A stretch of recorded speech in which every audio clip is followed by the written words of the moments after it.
اس کے بعد کیا ہوا؟ 1857 کی جنگ میں سب سے زیادہ شریک ہونے والے مسلمان ہی تھے، تو لہذا اس کا خمیازہ بھی مسلمانوں کو ہی بھگتنا تھا۔ انگریزوں نے اس کی تحقیق کی، تحقیق کرنے کے بعد پتہ یہ چلا کہ جنگ کے اندر سب سے زیادہ شریک مسلمان ہیں، تو اسلام کو ختم کر دیا جائے، اسلام کو مٹا دیا جائے۔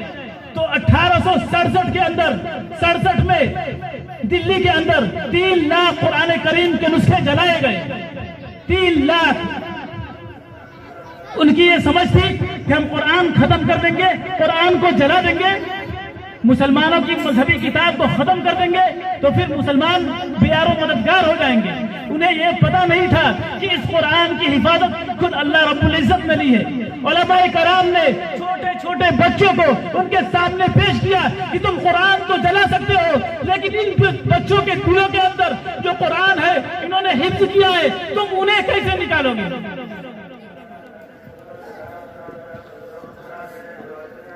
پھر اس کے بعد یہ کارواں بڑھتا رہا، وقت گزرتا رہا، اس کے بعد اور بھی بہت سارے لوگ شامل ہوتے گئے۔ پھر حضرت شیخ الہند رحمت اللہ علیہ کا دور آیا۔ شیخ الہند کے نام سے آج کون واقف ہے؟ آج ہمیں اگر ہم سے پوچھا جائے کہ جنگ آزادی کے اندر کن لوگوں نے قربانیاں دی ہیں تو غیروں کی بات میں نہیں کرتا، میں اپنے مسلمانوں سے سوال کرتا ہوں، مسلمانوں سے سوال کرتا ہوں کہ خود انہیں نہیں پتا ہوگا کہ حضرت شیخ الہند محمود الحسن دیوبندی رحمت اللہ علیہ کون ہے، ان کے کیا کارنامے ہیں؟ مولانا حسین احمد مدنی کون ہے، ان کے کیا کارنامے ہیں؟ مولانا ابوالکلام آزاد کون ہے، ان کے کیا کارنامے ہیں؟ انہوں نے کیا قربانیاں پیش کی ہیں؟ مولانا فضل حق خیر آبادی کون ہے، انہوں نے کیا قربانیاں پیش کی ہیں؟ مولانا عبید اللہ سندھی کون ہے، انہوں نے کیا قربانیاں پیش کی ہیں؟ مولانا محمد علی جوہر کون ہے، انہوں نے کیا قربانیاں پیش کی ہیں؟ مولانا شوکت علی گوہر کون ہے، انہوں نے کیا قربانیاں پیش کی ہیں؟ اگر ہم سے پوچھا جائے تو ہم پہلے یہ کہیں گے بھگت سنگھ نے قربانیاں دی ہیں، بہت اچھی بات ہے، انہوں نے قربانی دی ہے، لیکن ہمیں یہ بھی یاد ہونا چاہیے کہ ہمارے اسلاف نے بھی قربانی دی ہے، اور ہر جگہ ہمارے اسلاف و اکابر نے اپنی جان نچھاور کی، اپنے خون سے اس ملک کی مٹی کو سینچا ہے۔ ہمیں تاریخ پڑھنے کی ضرورت ہے، ہمیں اپنی نسلوں کو بتانے کی ضرورت ہے کہ اس ملک کو آزاد کرانے کے لیے ہم مسلمانوں نے کیا قربانیاں دی، کیا کیا مشقتیں اٹھائی، کیا کیا اذیتیں برداشت کی، جس کے لیے حضرت شیخ الہند رحمت اللہ علیہ کو مالٹا کے قید خانے میں بھیجا گیا۔ شیخ الہند رحمت اللہ علیہ کا ایک واقعہ میں سنا کر اپنی بات ختم کرتا ہوں، کیونکہ وقت ہو گیا ہے، بار بار الارم آ رہا ہے، ایک بات ختم کریے کہ 1921 کے اندر حضرت شیخ الہند رحمت اللہ علیہ کا انتقال ہوا، دلی کے اندر ان کا انتقال ہوا۔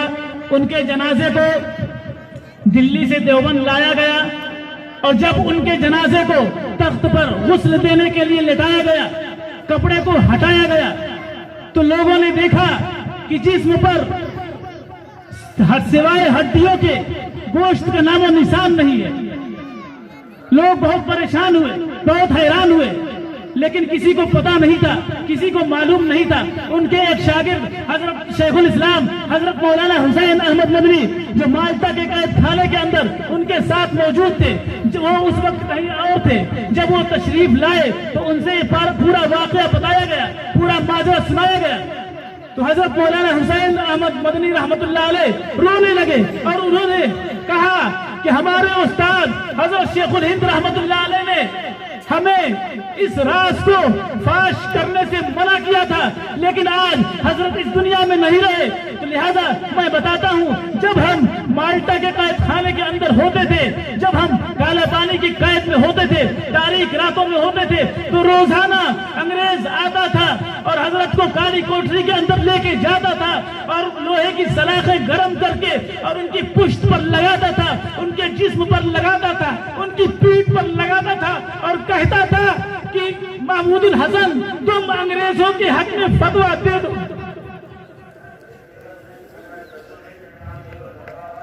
انگریزوں کے حق میں فتویٰ دے دو۔ ہم تمہیں چھوڑ دیں گے. لیکن حضرت شیخ الہند رحمت اللہ علیہ کا جواب ہوتا تھا کہ میں حضرت بلال کا وارث ہوں. حضرت سمیہ کی طرح ہمیں 2 ٹکڑے ہونا گوارا ہے. ہمیں حضرت خبیب کی طرح انگاروں پر لیٹنا گوارا ہے. ہمیں صحابہ کرام کی طرح کٹنا مرنا گوارا ہے. ہمیں حضرت حمزہ کی طرح بدن کے ٹکڑے ٹکڑے کروا کے بکھیرنا گوارا ہے. لیکن میں ظالم انگریزوں کے خلاف فتویٰ نہیں دے سکتا, انگریزوں کی حمایت میں فتویٰ نہیں دے سکتا. یہ تھے ہمارے اسلاف و اکابر, جو آج ہم خود اپنی نسلوں سے سوال کر لیں, پوچھ لیں, تو ہمیں امید ہے کہ شاید کوئی 1 یا 2 ایسا ہو جسے معلوم ہو کہ حضرت شیخ الہند کون تھے, حضرت حسین احمد مدنی کون تھے.